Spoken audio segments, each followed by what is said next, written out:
Hello and welcome into another video, and I did actually say I'd try to make happier videos, and that there might be a little bit of sass because of Xbox and Microsoft and everything, but I'm actually getting to mention something that for once is good news in gaming. And it's not that I'm finally going to try to play and finish Minish Cap. That is like why I've got this game on at this moment in time. I don't know what it is about this Zelda. It's like one of my biggest blind spots. It came out, I didn't really have time to be able to play it. When I finally got around to it, I did the first dungeon and I was like, well, it was okay, but it wasn't anything too special, and I'd been burned by quite a few other Zeldas, so I just never went back to it. Then when I finally did, something else came out. I've basically done this shrine here, this dungeon, about, I think this will be my 5th time, and I have never actually finished further than this. So I really need to finally commit to it. I've been playing through a lot of Zeldas this year and really been feeling it. So it's like, this is it. This is finally the time I'll fucking beat Minish Cap, because it's... I might even get around to trying the DS ones as well. We'll see, because there is a reason why I really didn't like those. Like, I love touchscreen. I can't speak today. Touch screen controls. I truly do. And I know there's a lot of waffle here, but I love controlling games with the touchscreen. I've got a video potentially already up about how much I played WarioWare Air Touched. I was just obsessed with it, and loads of little touchscreen games and that. But the Zelda games, they didn't feel even remotely like a Legend of Zelda game, because everything was touch. It's like walk by pushing and holding, as if you're playing an action RPG like Diablo, and it felt weird. And apparently there's a mod that kind of makes them more Zelda-like, so I might look into that, actually, to be honest. That might be how I play it, so I can play it like that. But anyway, the actual reason why I have Zelda footage here is I needed Nintendo footage, just to be able to finally talk about some fucking good news for the first time in a long time in gaming, and maybe something will happen. Maybe the other shoe will drop. Maybe there'll be massively offs announced somewhere later on today. Maybe it'll just be a different company on Monday, most likely. I don't think it's going to be Nintendo though, because Nintendo just raised their base salaries by 10%.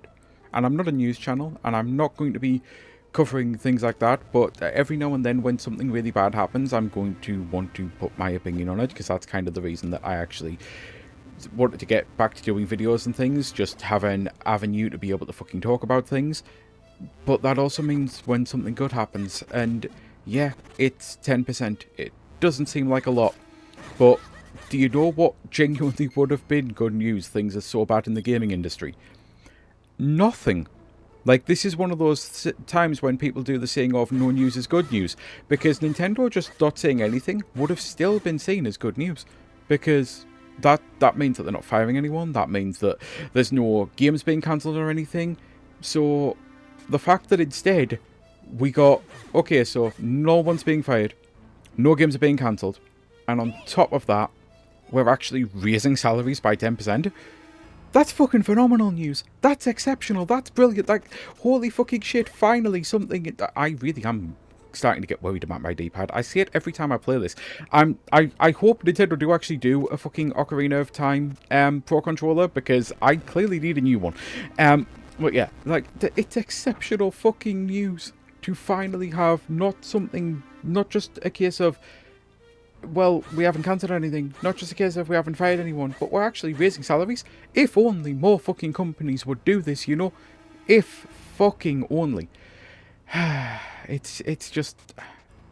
It's annoying that we don't get that many good news things, but the fact that we finally got one, I am celebrating the fuck out of this win as if it's like a major win, because honestly it kind of feels like a major win right now. And yeah, that's kind of going to be the end of the video. I just wanted to really do some short thing of going, finally, something actually good news. And this is why I actually used Nintendo as an example in the video yesterday when I was shitting on Sony and Xbox and, Microsoft, because at the end of the day, I know it doesn't happen a lot, but one of the most infamous stories, well, I say infamous usually has a bad connotation. One of the most famous stories is the fact that Iwata turned around and gave people a, not so much pay rise, it's like he cut his own pay to make sure that he didn't have to do layoffs, and it's like, that alone was something. So the fact that now the next one of these stories is Nintendo going, yep, we're boosting our pay for people because we don't want to lose them. We want to actually be able to keep them in this industry, because like this is the full-on reason